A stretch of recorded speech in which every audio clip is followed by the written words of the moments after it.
Making of. Bonjour, c'est Juliette. Je vous emmène avec moi découvrir les coulisses de mon podcast. Vous me suivez ?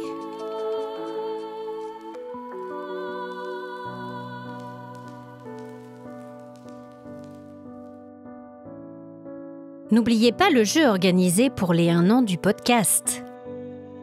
Petit rappel des règles. Prenez-vous en photo, seul ou avec des amis, devant un lieu hanté de votre choix et envoyez-moi cette photo avec l'histoire liée à cet endroit et sa localisation sur juliettedargan.raconte@gmail.com ou sur mes réseaux sociaux. Je choisirai le gagnant et le désignerai le 10 septembre prochain. Je dédierai à l'histoire choisie un épisode spécial et vous recevrez un exemplaire de l'histoire signé par mes soins avec un petit cadeau. Pour l'été, je vais prendre un rythme un peu spécifique, puisqu'après l'entretien surnaturel du 30 juillet avec Aurélie Moins, je vous proposerai un tour de France en 4 épisodes courts de légendes autour de lieux hantés. La prochaine rencontre surnaturelle, l'épisode 13, sera donc diffusée en septembre seulement. Je vous propose aujourd'hui une plongée dans la création de l'épisode 12, La Marque, qui se passe dans la forêt de Critch Hill en Angleterre dans le Somerset. Le site et ses collines très bucoliques et verdoyantes, typiquement représentatives des paysages britanniques ruraux, se situent à quelques kilomètres de la petite ville de Buxton et aux alentours de Bristol, Bath et Exeter, dans le sud-ouest de l'Angleterre. Le comté recense pas moins de 3 parcs nationaux et le célèbre Glastonbury et sa tour du même nom. Le Somerset comporte des traces de présence humaine remontant à la préhistoire sur de nombreux sites, ancrant ainsi ses racines parmi les plus anciennes du pays. Critch Hill est un site à part qui a toujours connu une occupation forte et symbolique, et cela depuis des temps immémoriaux. Par exemple, on y a trouvé les traces d'un fort datant de l'âge de fer, situé dans la partie nord de la colline, qui était un lieu stratégique de pouvoir et de défense face à une population en pleine expansion et à des incursions barbares. Les Romains aussi y ont laissé leur empreinte, puisqu'ils ont bâti un temple en lieu et place du fort autrefois présent au sommet de la colline. Au XIXe siècle, on a sélectionné Critch Hill comme possible site minier. Des fouilles géologiques ont été commandées. À cette occasion, en 1880, on a trouvé sur la colline une sépulture très ancienne, contenant 2 squelettes entremêlés et liés l'un à l'autre. Le folklore dit que c'est à partir de ce moment que l'on aurait commencé à récolter les témoignages d'un fantôme ou d'une créature, appelé le bullbeggar par certains, ou le boogeyman, équivalent anglais du croque-mitaine. Selon les propos recueillis par les personnes qui en auraient été témoins au début du XXe siècle, une ombre noire de forme étrange a été observée se mouvant parmi les troncs d'arbres de la forêt environnante, ainsi que des bruits de pas très sonores. Le témoignage le plus marquant est celui d'un fermier qui rentrait chez lui assez tard et a dit avoir vu une forme sombre allongée sur le chemin devant lui. Il s'en est approché en pensant qu'il s'agissait d'une personne blessée et a souhaité lui apporter son aide. Mais la forme s'est alors relevée en grognant et l'a poursuivi à travers toute la forêt jusqu'à chez lui. Sa famille, l'ayant vu arriver et alertée par ses cris, serait alors sortie pour lui porter secours. Et certains ont alors juré avoir vu l'étrange apparition reculer rapidement jusqu'à la forêt en poussant un rire dément. Un autre promeneur, présent dans la forêt en pleine nuit, s'est lui aussi vu attaquer et a dû défendre sa vie courageusement. Ce rire dément a vous glacé le sang est la signature de ce monstre qui hante cette colline et est responsable de son nom puisque, localement, bullbeggar désigne les esprits malicieux aimant particulièrement tromper les humains ou les effrayer. Personnellement, je trouve même cela un peu trop gentil quand on lit les descriptions terrifiantes de la créature rencontrée par ces 2 promeneurs.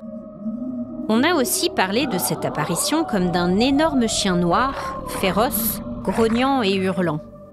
On peut comprendre la peur des locaux quand on voit l'impact que des noms comme loup-garou ou bête du Gévaudan ont pu causer par le passé en Roumanie ou en France. Selon la légende, Le boule Bégard aurait été appelé lors de rituels sacrificiels pratiqués dans un temple païen, situé au même emplacement que le fort de l'âge de fer, puis le temple romain. La sépulture de deux corps liés serait un témoignage de ce temple originel et des sacrifices qui étaient pratiqués en offrande à une divinité inconnue. Le boule Bégard aurait donc été appelé dans le monde des vivants pour garder éternellement ce site très marqué d'un point de vue spirituel. Mais ce n'est qu'une légende. Vous le savez, l'Angleterre est une terre de fantômes. Beaucoup de légendes de revenants, de monstres, de châteaux hantés sont connues et reconnues à travers tout ce pays. Alors comment ai-je découvert cette légende en particulier ? Je travaillais sur les tout premiers épisodes de Rencontres surnaturelles. J'avais déjà écrit La fiancée sur la colline, l'épisode 1, qui se passe à Bluebell Hill dans le Kent. Or, en creusant les différents cas de hantis anglais, j'étais tombée rapidement sur une photo simulant l'apparence du boule Bégard, et je me souviens que j'avais parcouru rapidement l'histoire, mais sans m'y attarder. Le hasard a bien fait les choses, puisqu'en lisant le livre de Simon Marsden, quelques semaines plus tard, The Haunted Realm, le royaume hanté, je suis tombée à nouveau sur la description du mystère de Critch Hill. Si vous ne connaissez pas ce livre, je vous le recommande fortement et je vous mets le lien en description de cet épisode. Simon Marsden est un photographe anglais passionné par les phénomènes paranormaux.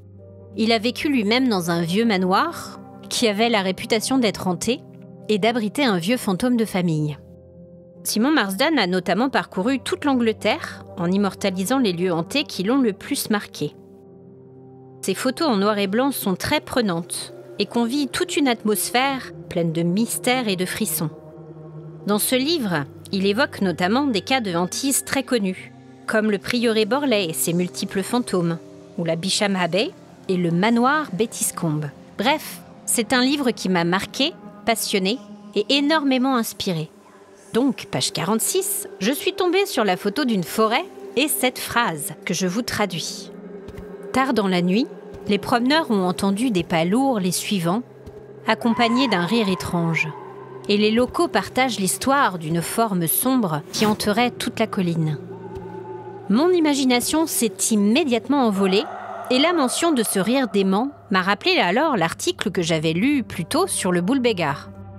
J'ai alors imaginé un récit à la Edgar Allan Poe, très sombre et inquiétant, tout en tension, dans lequel un homme, se promenant seul dans la forêt, serait pris en chasse par cette créature étrange et son rire est glaçant.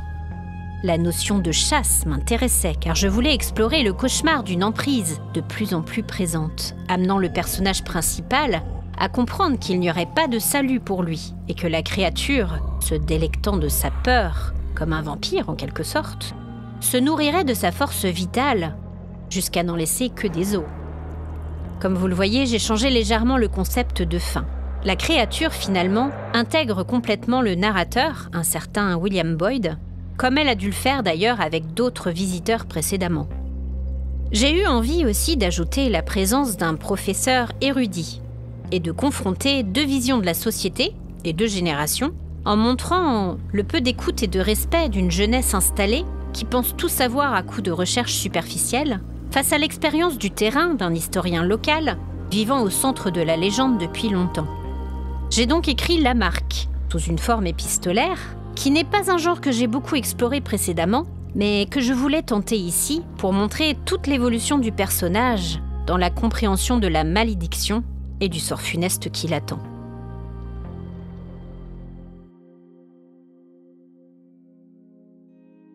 Quand j'ai ensuite pensé au côté sonore de l'épisode, j'ai tout de suite su que je voulais travailler avec Roman Facerias Lacoste, dont j'ai déjà dressé le portrait sonore lors d'un entretien surnaturel. Auteur de la superbe série fiction sonore Hôtel Gorgias, sa voix grave et portant un bel effet dramatique et un peu ironique, correspondait complètement à ce que je sentais et attendais de mon personnage William Boyd. Pour tenir les deux autres rôles, j'ai fait appel à Joselito Apovo pour incarner Monsieur Ward Senior, sorte de gardien du temple, si je puis m'exprimer ainsi. Sa voix chaude était parfaite et a amené une belle interaction avec le personnage joué par Roman. Enfin, une belle découverte aussi avec Antonin Gros pour le rôle du fils de Monsieur Ward, paysagiste qui vient d'hériter de la maison de son père et qui trouve la lettre dans le jardin. J'ai travaillé l'ambiance musicale en y ajoutant beaucoup de cordes, de piano, de guitare acoustique pour obtenir un son très drame anglais. Les bruitages sonores devaient être assez organiques et basés sur la nature pour beaucoup. J'ai donc passé beaucoup de temps à les sélectionner.